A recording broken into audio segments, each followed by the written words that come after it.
लाव म्हणून ना बकी दिवशी त्याच्या हातात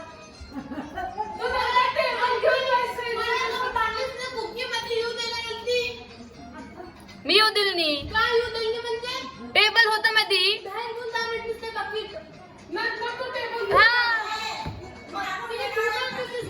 हा